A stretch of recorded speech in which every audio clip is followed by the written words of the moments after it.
சுமார் 70 ஆண்டுகளுக்கு முன்பு பொள்ளாச்சியைச் சேர்ந்த முத்துசுவாமி என்ற மிராசுதாரர் முருகப்பெருமானின் அருளால் வடிந்திய யாத்திரையை முடித்தார். அதன் பின் அவர் அச்சிறுபாக்கம் அருகிலுள்ள திருப்புகழ் தலம் கண்டிகைக்கு வந்து அங்கே மலையில் தவம் செய்தார்.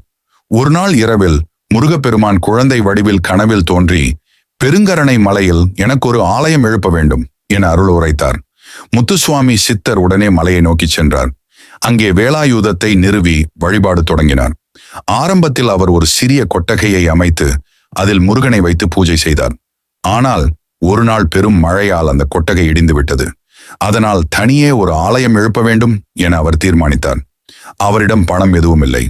இருந்தாலும் அவர் ஒருபோதும் யாரிடமும் நன்கொடை கேட்டதில்லை. அருகிலுள்ள கிராமங்களுக்கு காவடி எடுத்து ஆடினார்.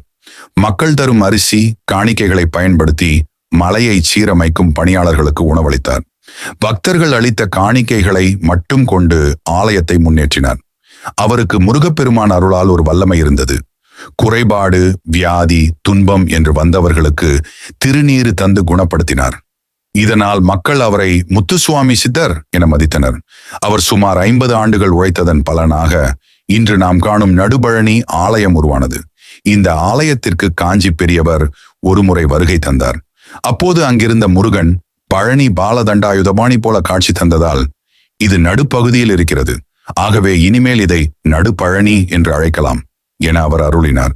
பின்னர் மரகதத்தால் ஆன பாலதண்டாயுதபாணி சிலை வடிக்கப்பட்டு 1991 ஆண்டு கும்பாபிஷேகம் மிக விமர்சையாக நடைபெற்றது.